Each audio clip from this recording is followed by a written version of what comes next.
Hey guys, welcome to another edition of Trading Bitcoin with your host Tone Vase.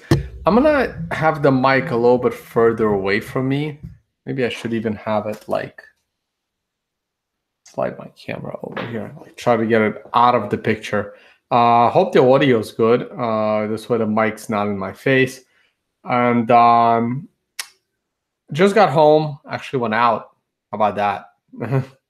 I'm home. I've been like home for like cooped up in the house for like 3 days straight. Um, but yeah, got home, feel relaxed, and yeah, let's do a quick show. Let's talk about the price. I didn't talk about the price much this morning, so this is good. Let's take a look at the price, guys. I hope you caught the interview today. It was supposed to be Richard Hart. I thought he stood me up. He thought it was on Thursday. But it was obviously supposed to be today, according to his Twitter and my Twitter. I'm a little surprised he still wants to come on my show after what happened today with Krista Rose, but he does. Therefore, I'm gonna have Richard Hart on Friday, and I might do two on the records on Friday. I'm lining up another guest. Maybe I'll try and move it to the weekend. If not, there'll be a bunch of podcasts on Friday. But yeah, leave comments to. I mean, not only is Richard controversial, Krista Rose is probably even more controversial. So there's a lot of comments to the videos, and yes, we know Leah's mic is echoey. There's a new mic. Working at it. Her equipment's gonna get upgraded. All right, relax, guys. It's been 3 days. 3 days. If you think live podcasting is easy, you do it. All right. All right. Let's go screen share. Usual disclaimer: please learn trading, guys. This is an educational channel. I want people to learn trading. I have a website. Everything is free. It's a learn trading website. Sections 1 to 5 are traditional. Section 6 is a little more advanced. I like to focus on section 6. If the free stuff is not enough, please check out the consulting section of my website. And if that's not enough, please email me about one of my seminars. We're working on a brand new website for a sign-up page for you. But for now, you still got to do it the old-fashioned way. Hit me up on Telegram or shoot me an email. If you are planning to attend one of the events in Russia, please keep in mind that they are in Russian. If you do not speak Russian, do not attend these events. I am not organizing them. I've outsourced that. So here are the websites where you can sign up for my trading seminar in Moscow and then in Kiev 2 days later. All right. All right, let's move on. I've had so many Twitter notifications over my podcast today. I haven't really had time to look at all of them, but please check out the podcast. Let's go to the price. I think I'm about less than 5 minutes in, so that wasn't bad. Here's the weekly chart. Again, the weekly chart remains in very neutral territory. It's good that we got a price flip to green. We still need next week to trade higher than this week. If next week starts trading higher than next week, but then I'm going to have this little problem, right? And not only do I need next week to start trading above current week, I would also want to see next week trade above the swing high. And you can also see the Fibonacci line right above it. So I'm probably going to want to see it trade above the Fibonacci. So just because next week we can start trading above current week's high, assuming current week's high is in, it may be enough to get you in the bullish trade weekly, but it has to be a very small trade. And then you can add to your bullish position as each milestone to the upside is broken. But right now, I know the other day somebody put me on the spot and said, hey, are you leaning bullish or bearish? And I said I'm leaning bullish. And I kind of regretted saying that because I was like staring at the charts after I stopped the podcast. And I'm like, why did I say that? Like, I should not have said I'm leaning bullish. I'm really not, guys. I'm really leaning neutral. And if I had to redo that question today, I'd probably say I'm leaning bearish, but a very slight lean, like 51 to 49%. Like, I'm as neutral as it gets right now. I can easily make the bearish case that we're going back to 5,000 or lower, and I can easily make the bullish case. I can make both cases right now. That's not how you want to trade. You only want to make a trade when the odds are 60, 70% in your favor or both, or higher than that even, I mean. All right, so the weekly chart is just neutral. I'm going to delete this line. It doesn't really belong. We have plenty of time to discuss it. As long as there's a price flip, there's absolutely no position to be taken. Let's look at the daily chart. I'm going to zoom out a little bit. I should probably put the other code on. Okay. I'm going to zoom out a little bit, and you can see how important this trend line is now. Okay. And this trend line continues to reject the price. So as I zoom in here, I mean, yeah, it was looking like a cup and handle, except you got rejected yesterday. You never made it back to the horizontal. You never made it back to the setup trend and Fibonacci lines at 11,300. Okay. So what do? You can see how the 50-day moving average, and I'll make it thicker.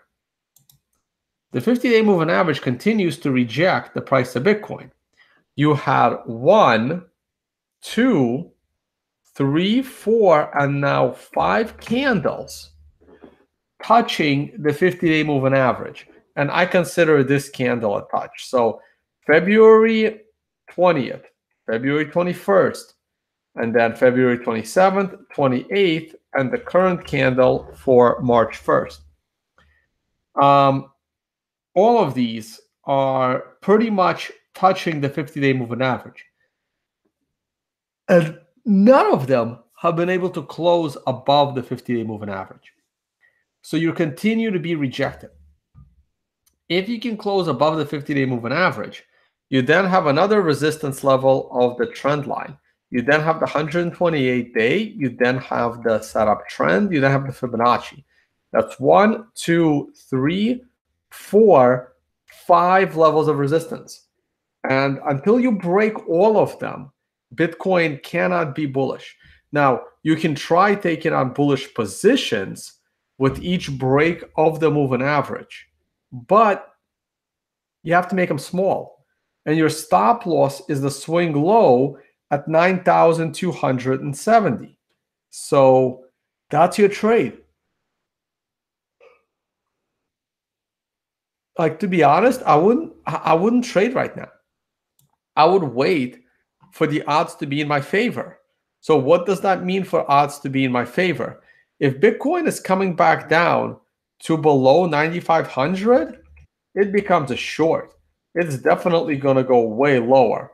If Bitcoin can start to close in the vicinity of 11,000, then it's probably going way higher. So that's kind of my no trade zone, right? Let's see if we start forming a symmetric triangle here.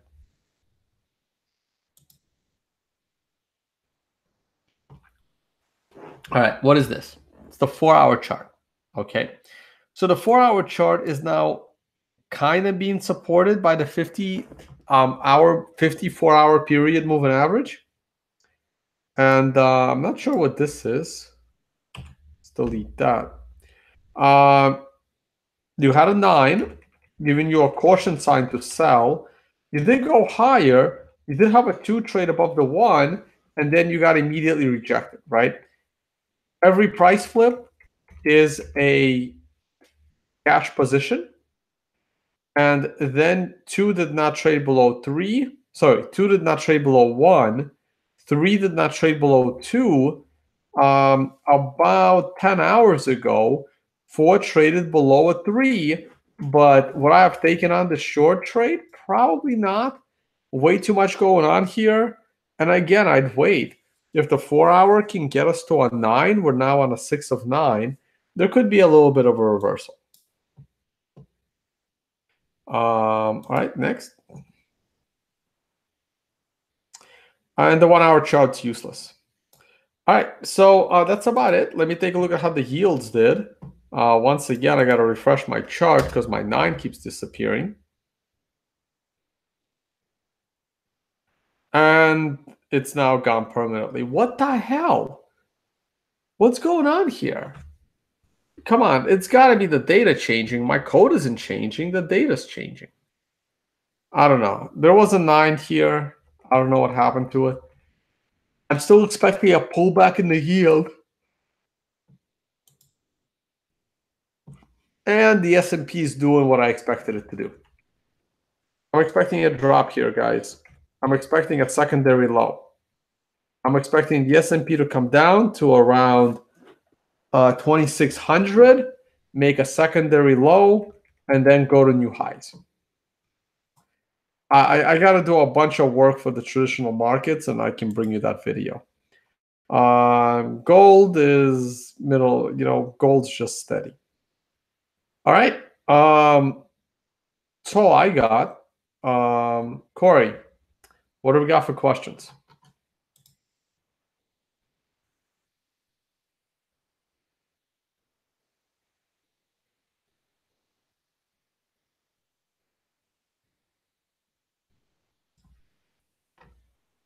Corey, you with me there, man? This was a short one. Make them good. I want to go to bed. It's getting late. I got to do a show in the morning, too. Everyone keeps asking me to look at Ethereum. Fine, I'll look at Ethereum.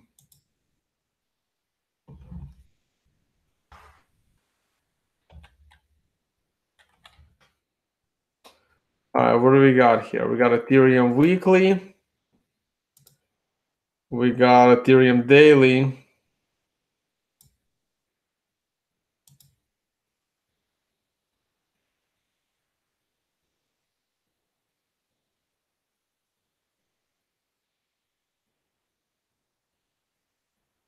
That's good enough. Weekly and daily. Here's the weekly chart. Still using the old code. Let me throw the newer code up here. Hey guys, we're fixing some bugs in the latest version of the code. I'm gonna try and bring it to you by end of weekend, but I can't promise. We're getting close though. We're getting close.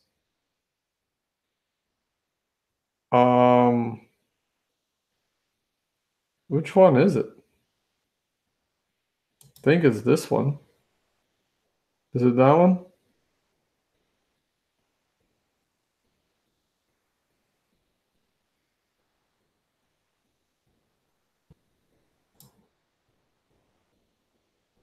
Nope, not that one.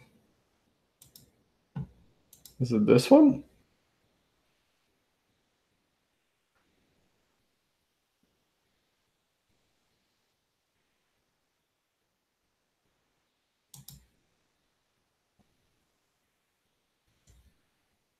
Yeah, it's this one. Okay, so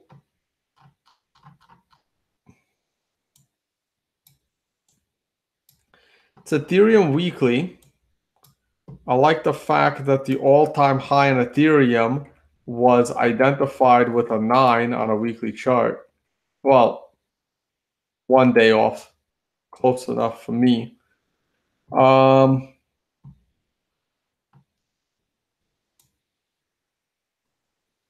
So Ethereum made a lower high.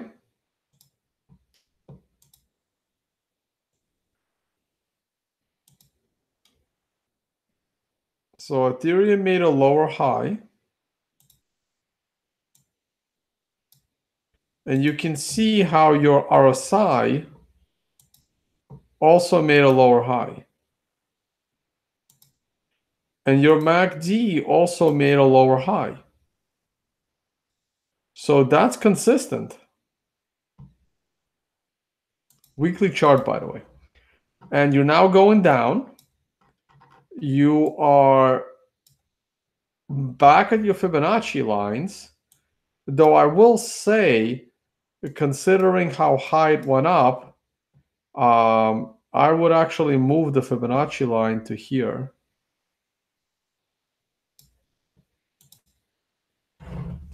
Instead, and you're now trading below the 38% Fibonacci line, and you will see that you have a combination of 50% Fibonacci line and the 50-week moving average.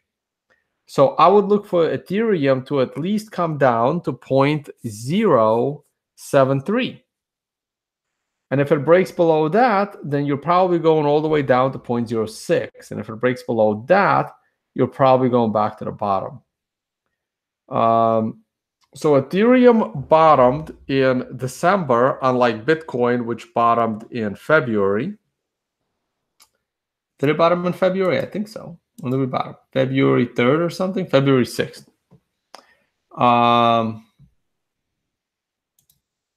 Yeah, so Ethereum is a little bearish right now, right? We hit a 9. We went down into a 9. We went lower. It would have been hard for me to predict this high. I expected Ethereum to kind of get reversed off the yellow line, but went lower. So not really much, you know. Ethereum looks bearish to me, guys. It looks bearish right now. The time to buy Ethereum was here when it was breaking the 50-day moving, 50-week moving average with a 2 above 1. The 2 is traded below the 1, so technically on a weekly scale, Ethereum went bearish. I would have given it a little more leeway. Once it broke that 50-day moving, the Fibonacci line, with a 2 below the 1, that's when you could have shorted Ethereum. And you still could. I still think it's got plenty of downside to go here. That's the weekly chart. Let's see the daily chart. The daily chart, you know, it gave you a 9, 1 candle at the top, 1 candle after the top. Gave you another 9, gave you a caution sign, not really an exit candle. Traded higher the next day, traded higher the next day, boom, shooting star. The moment you go below the shooting star, boom, it's a short play. It reversed on a 9. You're now below the 50-day moving average. You pulled into the moving average a little bit. You're now going down. Again, within the week, see, look, you had a red 1 after a 9, and then a red 2 never traded below the red 1. So there was never a short play. There was actually a long play here, which took you out on the price flip. So on a daily chart, Ethereum was also a short the moment the 2 started trading below the 1. So Ethereum was a short as of, well, today, earlier this morning. And Ethereum was on a short on a weekly basis as of last week. So Ethereum's a short. Whoa, so from no questions to a shitload of questions. All right, let's do this. Any chance 2018 becomes... You mean 2014, right? Not 2104. I'm not a psychic. Yes, there is a chance, and it's more than trivial, that 2018 becomes 2014. Absolutely. We just have to hope that, you know, 2020 becomes 2017, right? Like, yeah, it's possible. Opinions on Counterparty. I think Counterparty's dumb.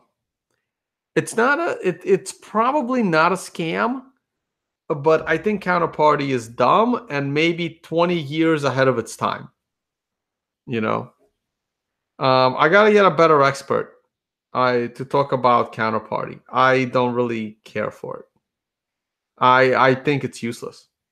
I don't understand why people value these Counterparty assets. I don't get it.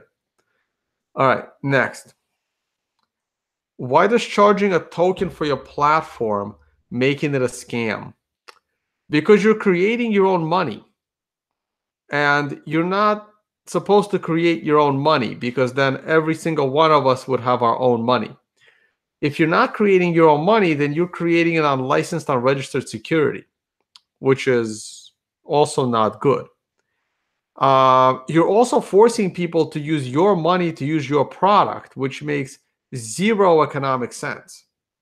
You can use it as reward points. That's fine. For loyalty reasons, to kind of keep people using your product instead of the competition. You can peg your tokens like a casino does, right? Like you can't put $100 bills on a card game, but you can buy casino chips worth $100 one-to-one to the US dollar, or any currency, really. So making a platform and requiring your own money on that platform, and then that money gets traded upon by 12-year-olds for speculative pump and dumps, and at the same time you print a bunch of that money for yourself because you can, is scammy, right? Like, I know that every one of you thinks that you should have the printing press to print money because you will do much better than, say, the government of Zimbabwe. And I will say that giving you keys to the printing press will probably be more irresponsible than the Bank of Zimbabwe. That's my general opinion. Next.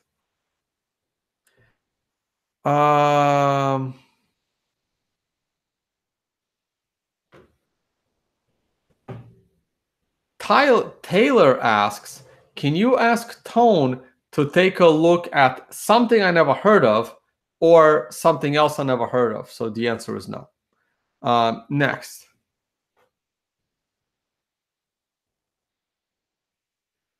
Is there any interest of me coming to Kansas City?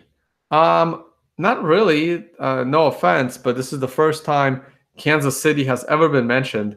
So I at least wait for like 3 different people to ask me to come to a city before I consider it, right? It's kind of hard for me to come to cities that I don't know if I have any demand in. So, I mean, I'll think about it now, but first time it's on my radar. Next. Why he sees Litecoin legit when founder forked Bitcoin, gave no airdrop. Well, again, like that's why, because there was no airdrop, right? Like an airdrop is printing money for yourself, right?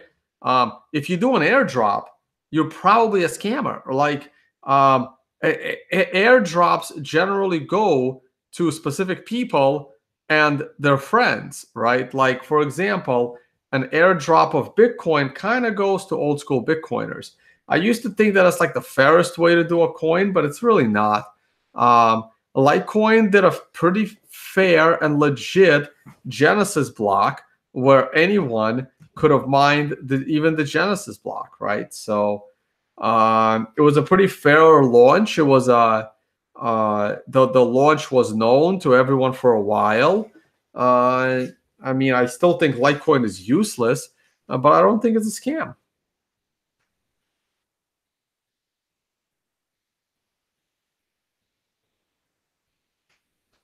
No, BCH is way worse than Litecoin. Like that's not even in the same hemisphere. All right, next. Tone, have you ever went back and looked at the nines on Bitcoin and summarized how the following days moved? These stats would be extremely interesting. I agree. They would be extremely interesting. Somebody should do that. Please, if you have access to my code, or if you like, go ahead, do that, or ask someone else. I don't really have the time to go back and do that. But hey, if If you have access to my code, please do it. Next. After a 9, you speak about a 1 to 4 candle correction and then reevaluating.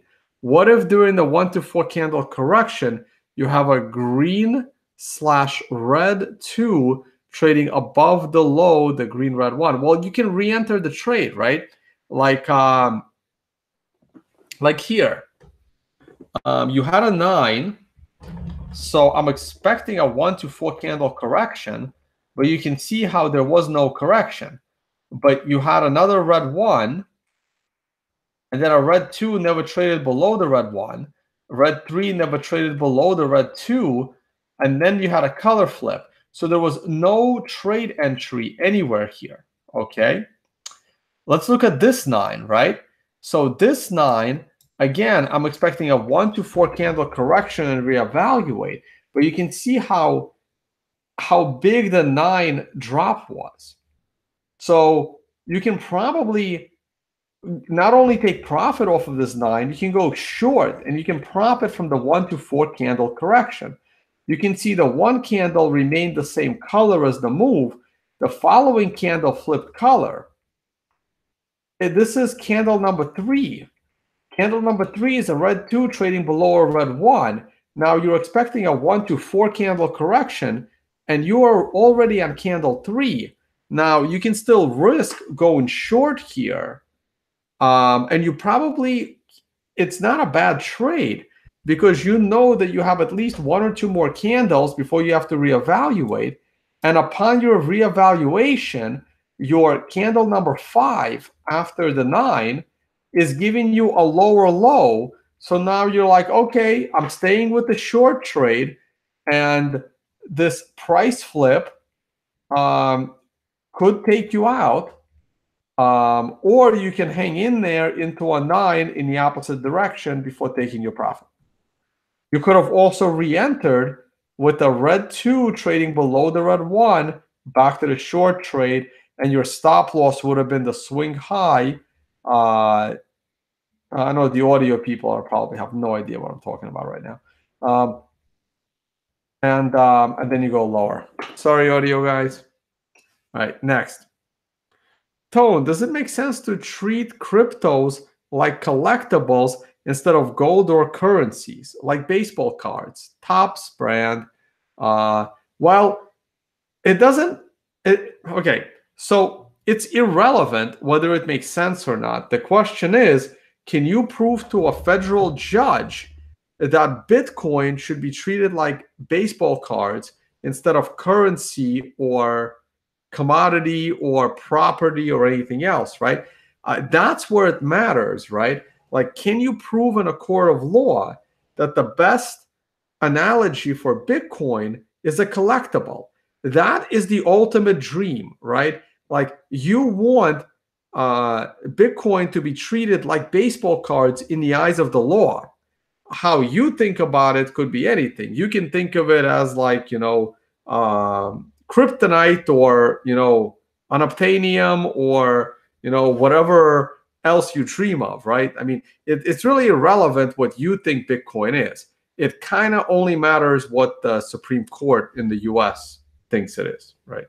That's who you have to go and convince. Next. If you're in the US, if you're not in the US, then it's the Supreme Court of your country, assuming it has a Supreme Court. Next.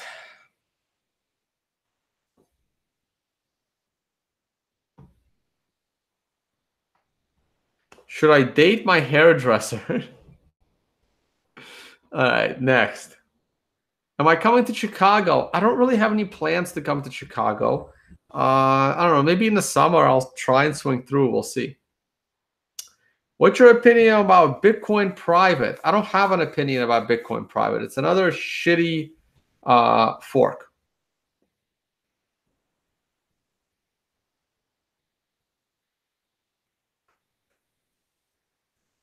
All right, guys, that's about it. Oh, affiliate codes. If you like my work and you want to support my work, please check out the affiliate and referral section of my website. Most of these are discount codes. Some of them are referral codes. It costs you absolutely nothing extra. None of these are Ponzi schemes that I know of. So please check it out. And if you are going to participate in any of these products or services, please use the affiliate links. All right, guys. I think I'm going to call it a night. I'm going to try and be up bright and early for another Bitcoin morning brief with Leah and maybe Jimmy. We will see. I'm also working on, a couple of other people so that when Jimmy can make it, there is a replacement. Maybe I can't make it one day and I will have a replacement, which is another amazing reason to have Leah be part of the morning show. Because if I ever oversleep, I will, or plan to oversleep, I will see if there are anyone that can replace me, someone that I approve of in their charting, preferably my style, but doesn't really have to be. All right, guys, I will call it a night. Thank you for hanging in there. I think I got this done in about 30 minutes. And more content tomorrow. Richard Hart is going to come back. We are going to do a podcast on Friday. We'll see how that goes. All right, guys. Talk to you all later.